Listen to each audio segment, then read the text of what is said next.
Not sure if that, there we go. There's some power. Said, how's everybody doing tonight? Awesome. I'd like to welcome you guys to the 5th annual International Overdose Awareness Day here in Charlotte.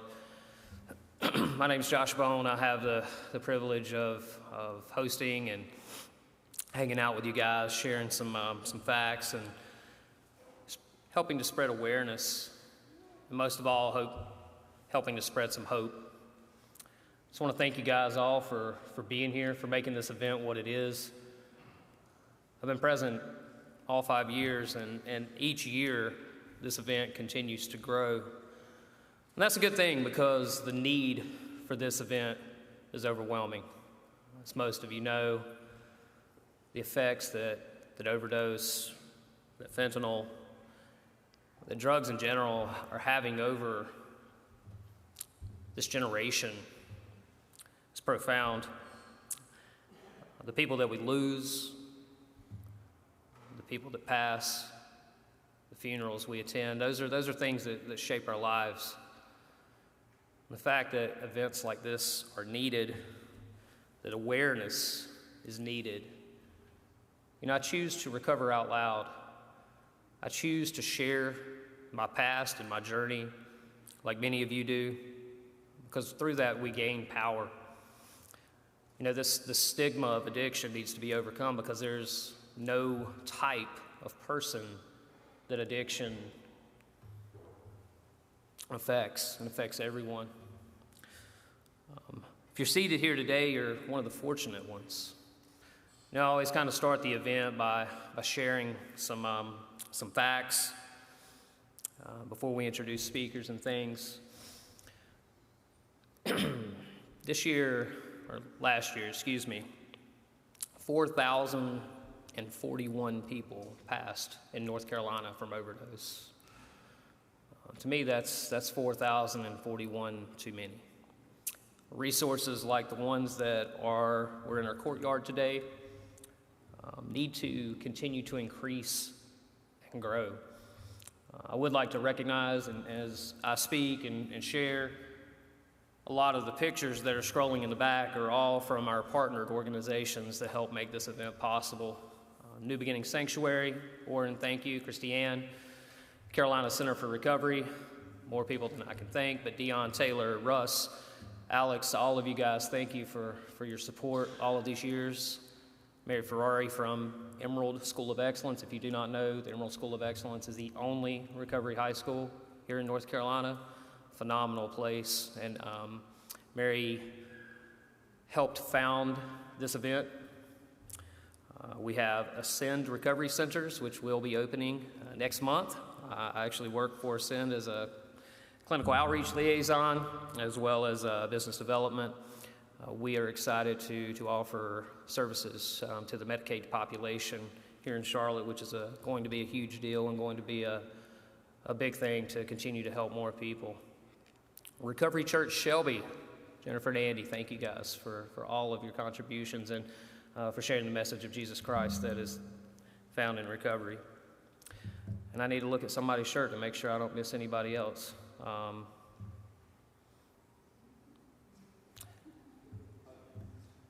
Hold on. Last but not least, Pritchard at South End. Thank you guys so much for continuing to be a gracious host. Thanks to our AV team, because those guys, without them, none of this is possible. They're should be live streaming. I think, are we live streaming? Maybe not. We'll have a copy of that available at a later date. Pritchard is like family. These guys really, really love the recovery community and love in a way that some churches, I'm not going to say do not, but love and understand in a way that some churches are unable to. Super, super grateful for their kindness and willingness to host this program. Our first speaker, I met this guy. You know, I don't remember when I met this guy, but I met this guy some years back, and kind of watched his journey from the outside. He had attended some other organizations, been through some other programs, and I didn't meet him personally until he ended up at Anchor. But his story is unique. His family is incredible. The support and loving and the kindness that his family shows, and the understanding and acceptance, because a lot of us do not have that kind of family. I'm grateful for Mike and his journey. I'm grateful to know him. And at this time, Mike Niehaus.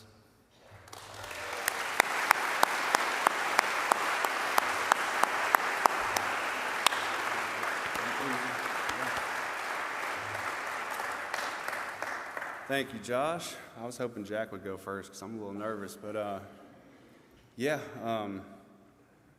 just get started, kind of telling you guys what my experiences was like, finding recovery and what my life's like today, right? So I got sober December 8th, 2021. I went through a treatment center here in Charlotte. It was definitely not my first attempt at recovery, right? I was somebody who just really couldn't seem to get it, especially from people on the outside looking in. Like, if you knew me for years past, you'd probably have assumed I wasn't ever going to get sober, right? Growing up, I had a pretty normal childhood, great parents, younger sister, nothing out of the ordinary that would show that I'd become, a drug addict and alcoholic, right? But as time went on, I always had that feeling that you hear people talk about, of just like not feeling okay with myself on the inside, not feeling like I fit in, not feeling like I belonged. And when I found drugs and alcohol, I felt okay. I was able to talk to people and feel like I was a part of, and just move through life and feel comfortable in my own skin, And so it progressed pretty quickly for me, man. Throughout high school, it was a lot of fun. I wouldn't have kept doing it if it wasn't fun, right? Like, I didn't have a whole lot of consequences, but everything important in my life kind of fell by the wayside pretty quickly. Like, I was into cycling, and I was a pretty good student, and I had things that I could have accomplished, but getting high was more important. It became more important very quickly. I have like I said, I had a younger sister named Ann. And she's one of us as well, or was one of us as well, right? And we put our parents through a lot over the years, so I'm super grateful to have parents they're here tonight, sitting right there, listening, and they never gave up on us, and that was huge for me, because I know a lot of people don't have that. So going on, after it was fun with consequences, and then it was just consequences, I went to treatment for the first time when I was 20 and was introduced to 12-step programs and things such as that. And I didn't really understand what being an addict and an alcoholic was. I thought I could just stop doing certain stuff and go back to doing other stuff that was more socially acceptable and that I would be okay. And I didn't even make it through that treatment center. They kicked me out real quick, because I ended up using in there. And my life went really downhill from there really, really fast. I started the whole cycle of treatment center, sober living, the streets, jail, treatment center, sober living, streets, treatment center. I always tried to move around, right? I moved around a lot trying to find the place that I would be okay at, because I thought where I was the issue. I thought the people that I was around was the issue, and really I brought myself wherever I went. I think I moved 6 times in 5 years trying to find a place where I could be okay, and I never found it. It just got worse for me. I'm not from Charlotte, but I say I'm from Charlotte, right? Like, we moved here when I was probably 12, and I used here, and I ran around these streets here, and I ended up coming back and getting sober here, But those years when I was using, I started IV heroin when I was probably 19 or 20, and that was it for me. I was an alcoholic, and I figured I probably better stop drinking, so I'll just start doing pills instead. And then the pills turned into heroin, and the heroin turned into crack and meth, and it just went on from there, And I ended up doing all the things, like I said, I was never going to do, just like a lot of us do. And it got dark, man. It got dark, and it got sad, and it got really pitiful at times, I would come into treatment center, and it'd be easy for me to say that I was powerless and my life was unmanageable when I was dope sick, and I had nowhere to go, and I had nothing, But what would happen to me was I'd go in there, and I'd start feeling better, and I'd forget very quickly where I came from and what I was doing, And I'd go back out, and I'd have a new plan of what I was going to do, and I'd try to run the show again, and I'd run the show right into the ground, you know. After a while of doing that, I started to realize that maybe something was wrong with me, you know. Like I couldn't seem to stay sober. I wanted to, but I couldn't, you know. And I'd do it over and over again. And I remember thinking to myself, like, what is wrong with me? Like, why can I not stop doing this stuff, you know? And you know, you hear in the rooms of the 12-step programs and in sober living and everything that you got to do something different. You got to take some direction. And I just wasn't ready to hear that. You know, I had my own ideas of how I was going to do things. You know, I just wanted to find something that would make me feel okay, but I didn't want to find God. I didn't understand how a God I didn't believe in could help me stay sober, you know. Got to the point where I was out halfway across the country. I caught a lot of charges. It was looking pretty bad. I spent some time in jail and thought I could clear my head a little bit. Went to treatment and ended up coming back to Charlotte.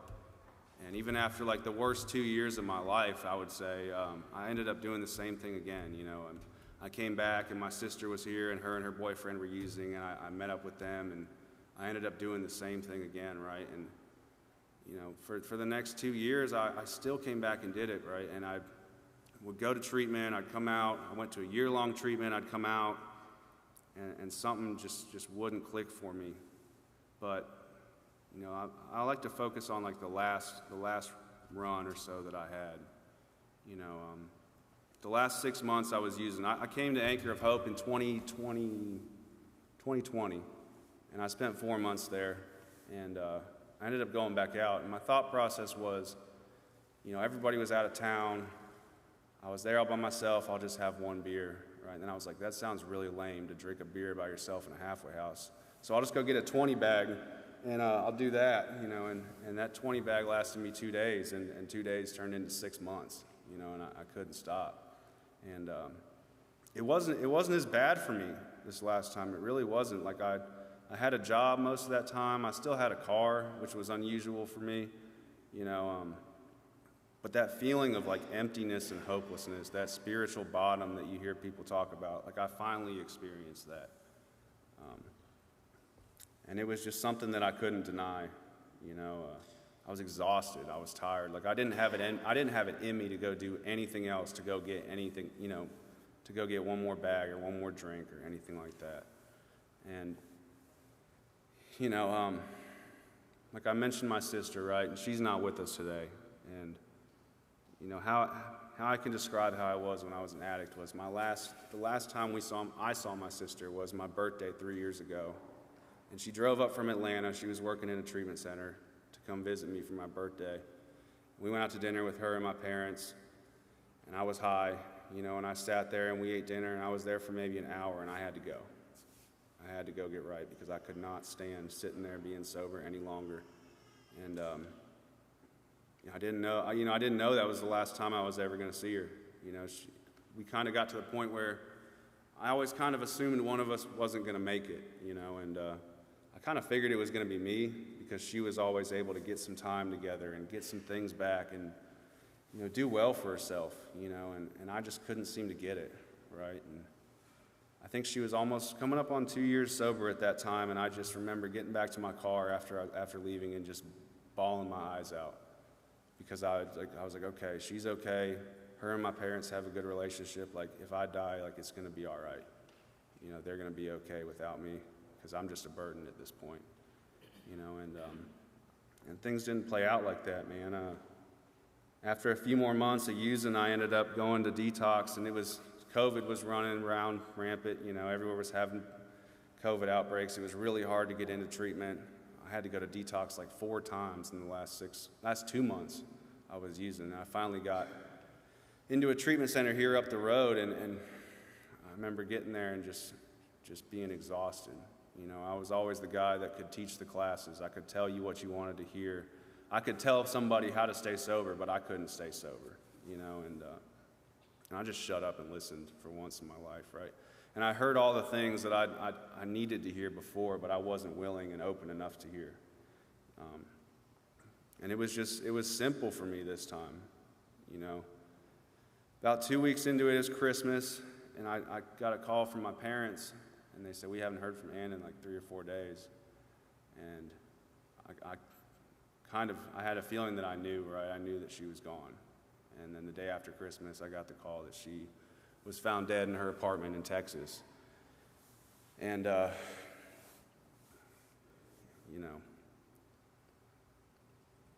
I'm glad that I was where I was. I'm glad that I was where I was when it happened, because I don't know what I would have done if I hadn't have been somewhere safe at that time. I was able to go and speak at her memorial, and I don't remember a word that I said. I got up to that podium and I blacked out, and everyone said I did a good job, but I don't know what I said, and it's sad, man. It's really hard, because she's someone who should be here with us today, But at the same time, that solidified in me that if I don't stop doing what I'm doing, then I'm not going to make it either. And so I just did things differently. I took the suggestions that have been spouted at me for the last 10 years. I got on my knees and prayed when I didn't want to. I did the work that I didn't want to do.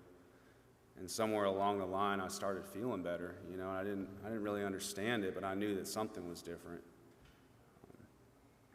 A few months out of treatment, not a few months, probably a couple weeks out of treatment, I was probably at my roughest point. I was driving down the road, and I remember thinking, like, what am I going to do this time? Because I've never been able to do it before, and I was almost in tears, like I was struggling. And my parents got me this keychain with her fingerprint on it, and I remember grabbing that in the car, and just sudden rush of something just overcame me, and I felt like everything was going to be okay. And ever since that day, I really haven't had a hard time with this whole recovery thing. It's been simple for me. I just continued to do the things that I did when I was 30, 60, 90 days sober, and life changed like drastically for me. The only way that I can describe it is that I'm unrecognizable to myself today, and my life is unrecognizable to me. It's been in a year and 8 months, it's been a complete 180. And I'm beyond blessed and grateful, right? Like, I have friends that I've never had before. I don't think I ever had a real friend in my life before I got sober. I have a good relationship with my parents, I'd like to think. I have a job. I'd never really had a job until 3 years ago that I worked at for more than a couple months. And they trust me with vehicles, credit cards. If only they know my past and everything. Like, they're cool with it, because they see the person that I am today, and that's amazing, man.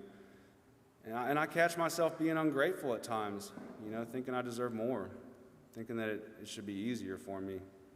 But in reality, it's been a lot easier than it should have been, I'd always get sober, and I'd look up out of that deep hole I dug, and I'd be like, man, what's the point? Like, what's the point in even trying? Because it's never going to work. But, it has, right? Like, it definitely has.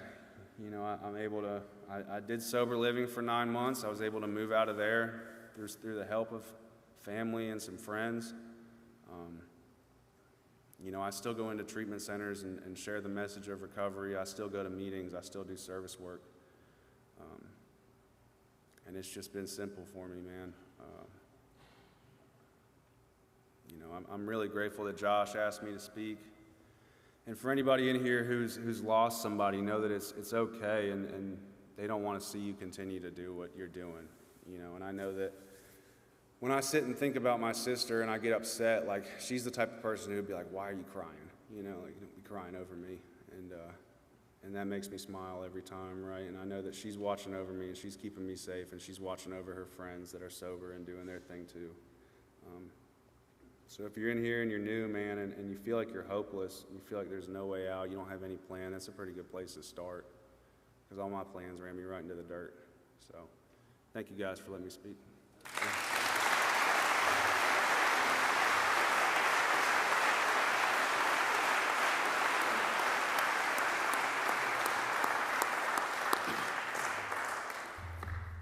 Josh, alcoholic?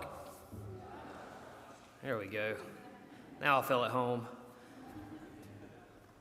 I forgot one company that was a sponsor, forgot to mention, Anchor of Hope Sober Living.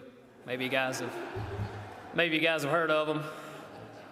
This bald guy runs it. Anyway, Mike, thank you so much, man. I appreciate your courage and willingness to share, man, openly and honestly. Thank you. I wanted to get back and share a couple more statistics with you guys, and I'm a numbers person. I enjoy numbers, and just to put some things into perspective, it is estimated that 20.9 million people suffer from substance use disorder. And if you're wondering, substance use disorder basically is the clinical term for addiction, and that can that can cross over to any substance. 20.9 million people, 7 out of 10 Americans suffer from some type of substance use disorder. To translate that into some more staggering numbers, there's facts that I always share at this event that I've heard that were really gripping the first time I've heard them, but as we've gone on through the years, those numbers continue to escalate, unfortunately. We've lost more people to the opioid epidemic than we did to the Vietnam War.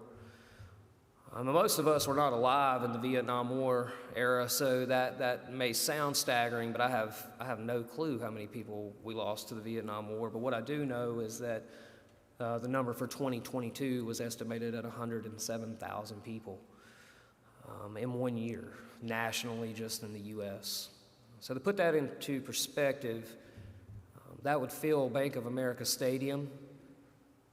That would fill the Spectrum Center where the Hornets play, and that would fill this church, including the balcony, elbow to elbow, shoulder to shoulder, all 3 of those venues.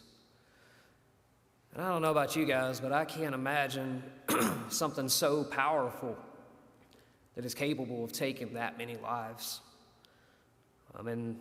New terms are coined and phrased: accidental overdose, fentanyl poisoning. And I know personally a lot of people that have lost their life to this disease that sometimes it was their first use. There's a mother who spoke here last year, her son Jaden, no signs, and it's just, I don't know, things are different. If you've been battling this disease for years, if you've got some time, if you've been in and out of the rooms, you guys are all aware that the times have changed. There are no more white chips. There are no more second chances. It's one and done, and it's extremely scary. So how do you combat that? Just don't take that first one. It's the first one that kills you. It's the first drink that gets you drunk. Those things, same things we hear in the rooms over and over and over again. And we share that by being open, by telling somebody else about your recovery. So at this time, this is a program of action, so we're going to get you guys standing up a little bit. If you're in recovery, would you please stand up? Yeah. That's almost everybody. Thank you, guys. Congrats on your time. That's loud. Well, everybody sit down, but if you are in recovery and you have overdosed, please remain standing. How scary is that? If you've overdosed more than once, remain standing. Look around, guys, at the miracles in this room. These are the people that, statistically speaking, a lot of us should not be here. But praise God. Thank God for recovery. Thank God that there's a place like this.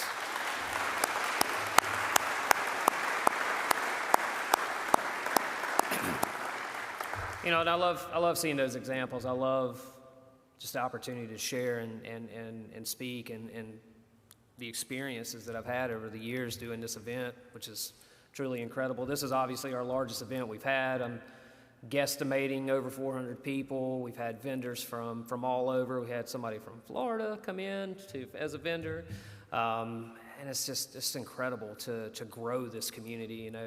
connection is the opposite of addiction. My sponsor shared that with me, and I'm not sure where he got it, but I hear a lot of it repeated in the rooms, and it's absolutely true. You know, that spiritual malady, we find a solution with that through 12 steps. I needed a God of my understanding. I needed a God named Jesus, and you know, he saved my life, and it gave me an opportunity to share that with others, and that's what I try to do. When I think about this particular event this year, Overdose Awareness was specifically supposed to be focused on those who suffer in silence, and I wanted to take a moment to recognize the families. You know, addiction, in my opinion, is a family disease, meaning it not only affects the person in recovery or in an active addiction, it affects all those who love them. So if you are a family member, if you love somebody that's in recovery, please stand up.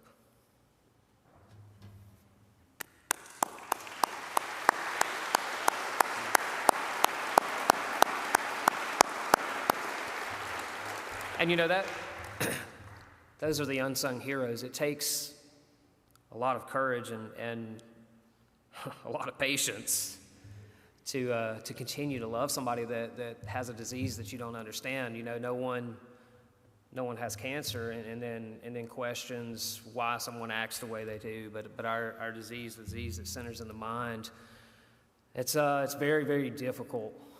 And I applaud the families that suffer and that support. So thank you, guys. Our next speaker, I met Jack. I think I was still working at CCR. I'm pretty sure. Jack, was I still working when you came through? Huh? On Fridays. I just worked on Fridays. It was great. That was so awesome. Thank you, CCR. I got to work on Fridays and bring in a meeting. It was wonderful. And I've watched him come through, and I've watched him share with his family. I've watched him share with his brother and be an example, be a leader in this program, be a pillar in the community that shows what happens when you let go and let God, that shows what happens when you walk these 12 steps, when you trudge, when you continue to walk with purpose. So Jack, come share with us, man. Thank you.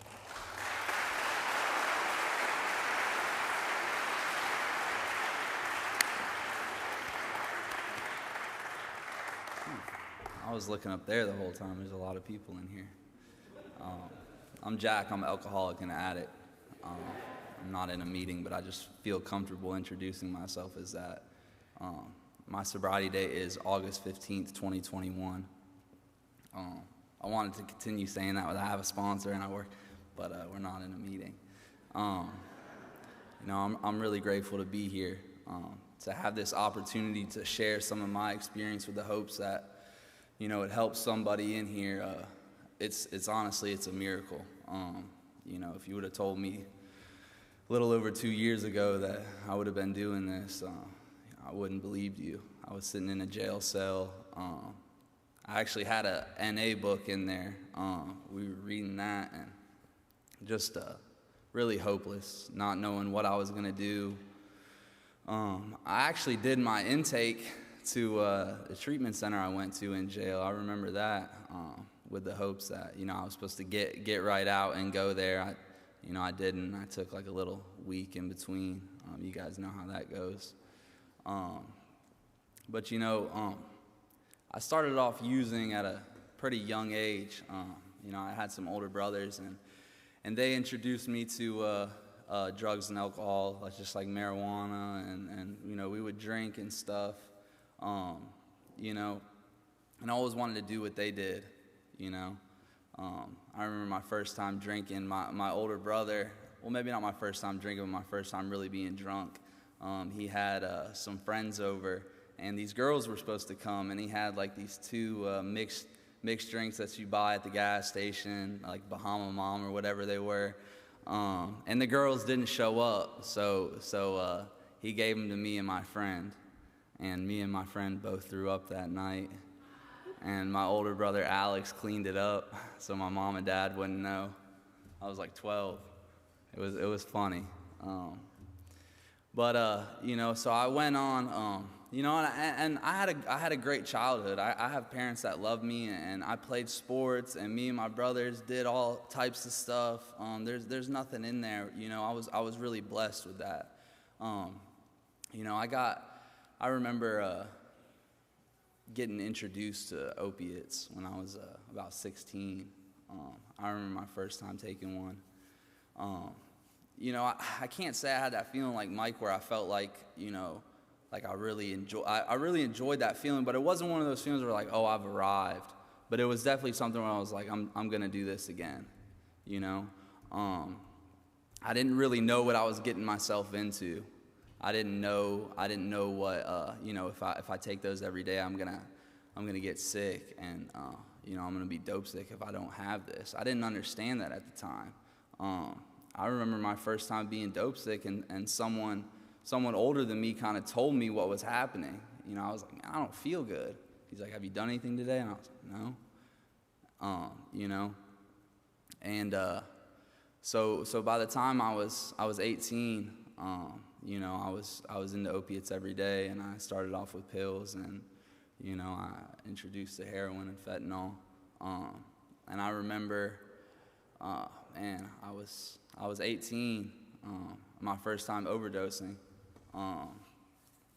And I don't know what happened, but my little brother, it was like 9:30, 10 at night, and he was knocking on my door trying to talk to me about something, and I didn't respond, I didn't answer, and he ended up kind of forcing himself in, and by that time I had already been out for about 10 minutes, and thank God, you know, thank God for Narcan, you know. Already at 18, I was Narcan for my first time, and you know, this is the crazy thing about the disease, is that even after that, you know, the few days after, I didn't think I had a problem, you know. I always go through something really terrible. I get kicked out of school, I get arrested, you know, I overdose, and a few days after that, I'm able to kind of realize, I think to myself like, oh, it really wasn't that bad. I just need to do this different, or I just need to not do as much the next time. You know, I always have the solution to my problems, and that never got me far. It always just made things worse. By the time I was 18, I was convicted of my first felony, and it was all because of drugs and alcohol, and what I did whenever I was under the influence. So the next, and I went to treatment by that time too, and you know, I ended up leaving treatment after 4 or 5 days. I thought I had it all figured out. I had some crazy plan, like I was gonna go into the Army or something. I did not make it to the Army. That's what I told my counselor. It's like, I'll write you in boot camp. Delusional. I was very delusional. I believed lies. You know, I could not differentiate the true from the false. That was me. And so I get out of treatment, and those next 2 years was kind of just like trying to maintain opiates every day, getting off opiates, trying to get on Suboxone, trying to just smoke weed, trying to, you know, I always tried to mix it up. Every time I took Suboxone, I did Xanax, and, you know, whenever I did Xanax, I got in trouble. And, you know, I couldn't figure it out. I could not figure it out. And in 2020, I ended up getting into a lot of trouble, man. I found myself constantly waking up in jail. You know, constantly over and over. It was, you know, and then in 2021, it was the same thing. And, you know, and so I get out of jail for like the 3rd time in that month, and I decide I need to go to treatment, you know, because when the consequences get great, you know, I need to go to treatment. I need to get away from this. You know, honestly, I'm just running. You know, I'm scared to face the consequences of my actions. And I need help, you know, I need help. So I go into treatment, and, you know, and I want to stay sober. Like if you would have asked, you know, you asked me in the beginning when I go to treatment, you know, I really, really want to stay sober. And, you know, I do everything while I'm in treatment. I'm an ideal client, okay? I'm I'm leading the groups, and I'm sharing with the therapists what they want to hear, and I really think I'm doing it. And see, the thing about treatment is, for me, is life, of course, is going to get better because I cannot manage my life.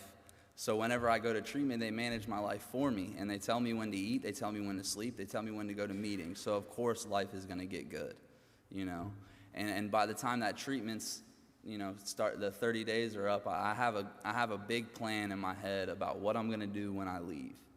And it involved, it was go to sober living, but that was kind of so I had a place to stay. I didn't really want to go there, and I had been introduced to some 12-step programs at the time, and they told me whenever you get out, make sure you make a meeting. It's like, okay, and make a meeting, get a sponsor, whatever. Okay, I can do that. So whenever I get out, I'm in Wilmington, and, this whole sober thing is not what it's made out to be. Like, I'm in Wilmington, it's spring, summer's coming up, I'm ready to get, a good job and get some money, maybe get a girlfriend, and, I'll make meetings when I can, and what happened was I got drunk and high, just like that. As soon as one of my friends from back home hit me up and said, "Hey, I'm coming to Wilmington. You want me to pick you up?" Yeah, and I was like, he's just gonna pick me up. We're gonna go get something to eat. Has anyone done that before? Like, had this plan. I'm just gonna go here with a buddy, and we're just gonna get something to eat. I'm not gonna get high. I'm not gonna drink. And next thing I know, it's in my face, and I have no defense, and I can't say no. And just like that, man, he had some opiates, and I was right back on it. And I actually overdosed in his car that night. And I went back to the sober living house thinking that I could hide it. They weren't going to know. And I was not feeling too well. And I go back to the house, and they knew something was wrong with me. And the next day, I was like completely out of it. And they bring me in and drug test me and everything. And I failed for fentanyl, of course. And I still had some left. And so I figured, well, and they said, we can either kick you out or you can go to detox, and then you can come back here. And I said, okay, well, I'm going to go to detox. So if I'm going to go to detox, I might as well do the rest of it, And I did that. And, I overdosed again in the house that time. And I just remember waking up. I had hit my head on the back porch on the bricks, and this kid found me. It was late at night too, and he was up smoking a cigarette or something, and thank God he was out there. His name was Adam, and it's crazy because after I got sober this time, I ended up finding out like 3 months in, he actually died from an overdose, which is just ironic. It's sad, but that's what we do. And that's the crazy thing about our disease is, I tell myself this false reality that, it's not going to happen to me, or that, I know how to do this, I know how to use it, and I just tell myself it's not going to be me, I have the solution to this problem, and it's just not the truth, man. It's a fatal disease, and for me to be up here talking right now, it's a miracle. It really is. And so after I overdosed that time, and I go back to the treatment center, and it doesn't last long because it's the same treatment center I just went to, and I wasn't trying to hear anything. I was still not beat down or desperate. I still thought I knew how to stay sober, and my past experience had showed me that I could not. So I got kicked out of that place, and I came back home and ended up getting into a lot more trouble, and this time they weren't going to let me out so easy. So I sat in jail for a little bit, and that was whenever someone had told me about a treatment center in Charlotte, and my dad said that he'd help get me out if I went to treatment. Thank God for him. I probably should have sat in there. Should have left me in the first time, to be completely honest, but he didn't. And I'm really, really grateful for that. And, so I get out, and I have this this sincere, like I have, as soon as I get out, I'm going to go straight to treatment. My dad or my mom's going to bring me straight to treatment, and I'm gonna do this thing. And I get out, and it's just, we're going to stay the night here, and we'll go to treatment the next day. Somehow I slip away, and I don't make it to treatment, and I go and I hang out, for a few more days, and I ended up overdosing again, and this time my mom found me. And I still remember that. It's a really traumatic thing. And for my mom to be here tonight, me, just like Mike, I have parents that always supported me, and I'm so grateful for that. And so I end up making it to that treatment center. And this time, when I went in and they asked me, are you going to stay sober this time? Because they kind of knew what had just happened in the past, few months. It was my third treatment center in 2021, and it was only August. And, I didn't know if I was going to stay sober. I said, I don't know, I don't know. My past experience shows me that I do not know how to stay sober. And, so what I realize now looking back is I was beat down to a state of desperation. I really was all out of answers. I didn't have a plan anymore. And that little bit of desperation matched with some willingness. And, these things that they were telling me in the other treatment centers, I started to hear a little bit more, and it was get a sponsor and work steps. And, like I said, I didn't know how to stay sober, so I had to get with someone that did know how to stay sober. So when I got introduced to these 12-step programs, I see these people who had been sober for years, and they were happy, Because at that time, I realized, wow, I can't just go to treatment and then stay sober when I leave. That's not how it works. I thought if I just go and complete this 45-day program that I'm going to stay sober for years. And that's just not the truth. I need a sufficient force, sufficient substitute. What I need in life is drugs and alcohol. So when you take that away from me, I need something to fill that void. And I find that in these 12-step programs. And, so that's what I did, man. I got with someone that he had been sober for 10 years. And I remember talking to him, and he was explaining this disease to me. And we were reading, and, he just broke it down in a way that I could understand it. And really, what I realize now is it wasn't what he was saying. It was just I was desperate. Anybody could have read those same chapters to me. I could have heard it from anyone else. I was desperate to stay sober, and I did whatever he said. And when I got to that point, what I realized is it was very simple stuff.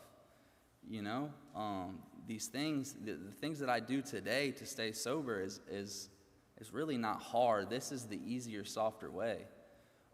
Getting high and drunk every day, figuring out where I'm going to get money, working a dead-end job, being miserable, that is hard.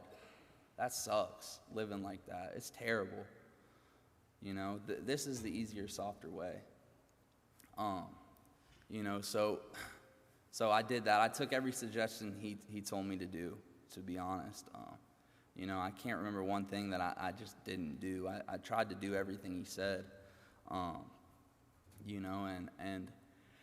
And what I didn't realize is I thought staying sober was going to be waking up every day, trying my hardest not to get drunk or high.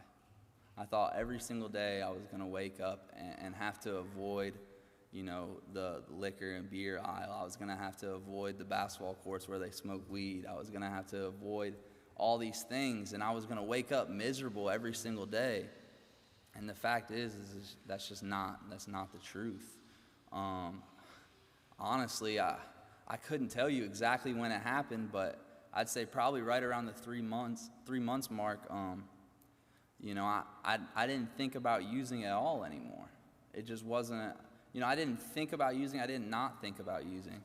It just wasn't a part of my life anymore. I had built this new life, and it still kind of blows me away, the things that I've done since I've been sober. So, and one of the biggest things is, my little brother, we got high all the time together, and we got into a lot of trouble. And whenever I got sober, I was always worried about him. I was always worried if he was going to make it, if he was going to, somebody was going to kill him, something. We were, and my sponsor told me, he just said, all you can do is be the best example of a big brother that you can possibly be. You just work this program to the best of your ability, and you plant that seed in him, and whenever he's ready, he'll reach out, and so I did that. And at first, I used to call him, pissed off at him. Why don't you just do this? I was like 60 days sober, like, you need to come to treatment, like, what are you doing? And he didn't hear any of that shit. Excuse my language, I'm sorry. But when I was about a year sober, he had reached out and he wanted to go to treatment. And that was huge. And I was able to, kind of introduce him to some people here. And whenever he got out of Charlotte, out of treatment, introduce him to some more people. And he's still sober today. And that's not anything I did, but I just tried to be the best example of a sober person that I could be. And and today life is completely different. Someone at my home group who's not there anymore, he would always be like, I can't promise you life's gonna get better, but I can promise you life's gonna change. And in my experience, it got a lot better. It got a lot better. Like Mike was saying, I actually have people in my life today that I can depend on, and I have friends that I don't have to question if they're really my friend or not. I can call these people any time of the day, and they'll pick up. I have a job today that I've worked for a year and a half now. My boss is here. He's we're friends, and he actually came out, and it's just crazy for me to think that I've even had this job this long. And I love it, I don't wake up miserable to go to work. I don't really wake up miserable ever, every day something great happens. I'm able to bring meetings into treatment centers, and share some of my experience with the hopes that it helps somebody. It's really crazy. And sometimes whenever I think about it, the difference between my life today and my life 2 years ago, it's really insane. So if you feel, if you have that hopeless feeling like Mike was saying, there's people in these rooms, and there's people here today that have felt that before, and they're sober today. I didn't get high. No one, I had to be taught how to get high. I had to be taught how to install windows. I had to be taught how to manage money and drive a car. I need to be taught how to stay sober, because I can't do it by myself. My best thinking gets me into jail and treatment centers. I have to get with someone that had been sober before, and I have to ask them how they did it, and then I have to do it. And it's been my experience that after I'm sober for a little bit, I don't want to do those same things I did when I first got sober. Doesn't make sense. Why would I not? So if you're here today, you have a chance. Somebody loves you, and this disease is fatal, and there is a solution. So thank you.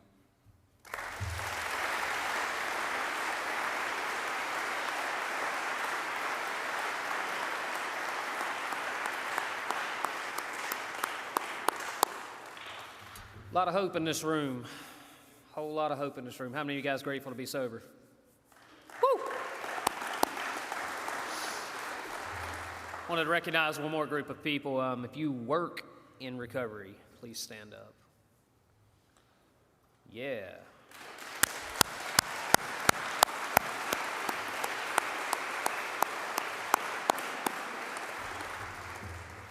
Working in recovery is a blessing. and sometimes it's very difficult. I've got a special guest last minute. I wanted to share a lot of the pictures that have been scrolling by. You know, some of those pictures have been from our first event. Some of them have been obviously from our sponsors. A lot of things have been going on, and a lot of those pictures contain some people that are no longer with us. I always recognize Zach Arnold. A lot of people that we've lost along the way. Greg Over. Man, just so many people that I miss. Funerals that I've performed, families that I've cried with. Jonathan McCullen's going to share with us real quickly. Thank you.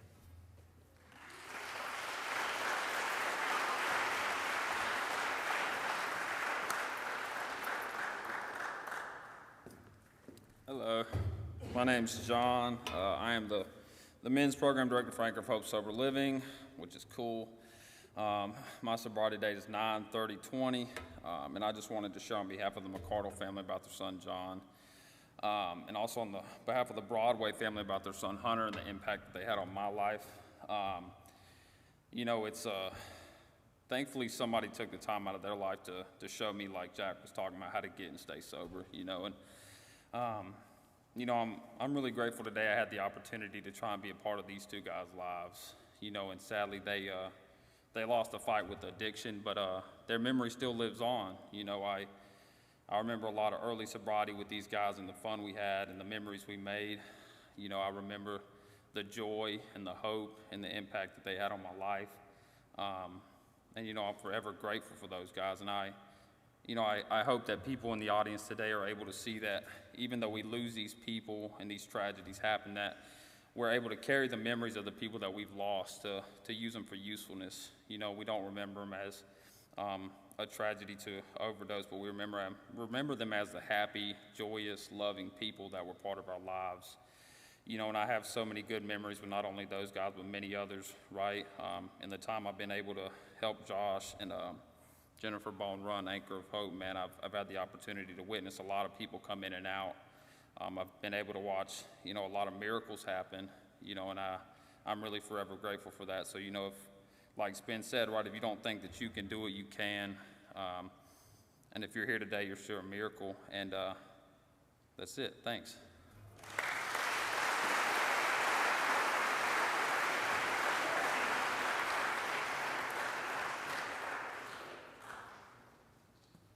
Thank you, John.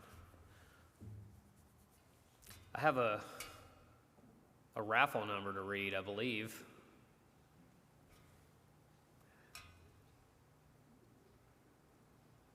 Do you have the numbers? Oh, they're in the hat. Am I pulling a number?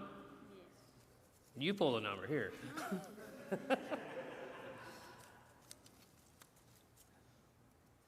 This is Sophia.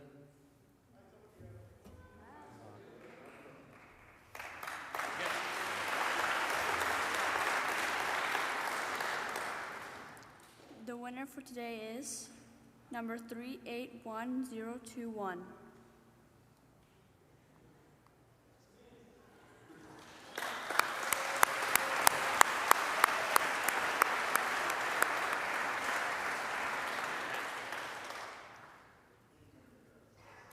I don't know what you won,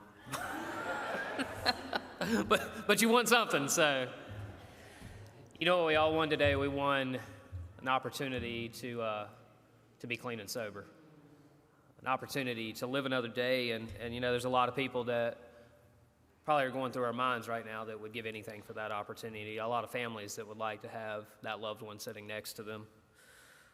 So the next portion of this event is kind of the most intimate portion. As you exit, there will be supplies to create a luminary, and we will line the courtyard with luminaries in honor of those that we have lost, those who are still fighting, those incarcerated. And Mary will be there, Mary from Emerald School of Excellence, to kind of help guide and direct. The luminary is a bag with sand and a candle in it. It's a great way just to reflect and to close this event. Obviously, we don't want to leave anyone with sadness, but with joy of the fact that we got to spend time with people that we unfortunately lose on untimely circumstances. But the best way to do that and honor their memory is to share the recovery that's possible, to recover out loud, to wear these T-shirts that we create, and we do this on purpose. These shirts are created as a conversation piece. It's not just an article of clothing. It's a way that someone will ask you, "What is that?" And I do that with a lot of my shirts. I do that with Anchor clothing. It's meant to be a conversation piece. It's meant for someone to ask you about that, and then you get to share exactly what happened. You know, I was at this event in Charlotte where, and it goes forth, or I'm in recovery, or whatever it might be that you need to share. Those shirts, our sponsors donated in order to purchase the majority of them. We sold them at less than cost. So if you need a shirt after, please come and see me. I'll be around. But this last portion, I'd love to have everyone participate. It would be the most luminaries we've ever had in that courtyard. Again, thank you, Pritchard, for being so gracious and kind. If you guys would stand, I'd love to close in prayer.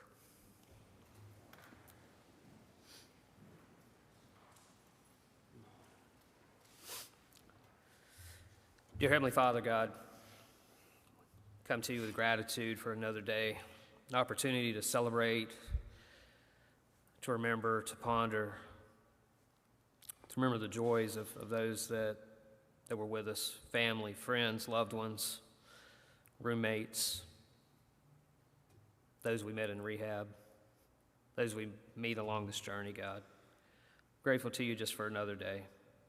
God, we ask that you be with the families, hold the pain that they feel, bring purpose to the pain, give us the courage to share, give us the words to speak, hold our tears if you can. Keep us safe, Lord. We ask these things in Jesus' name. Amen.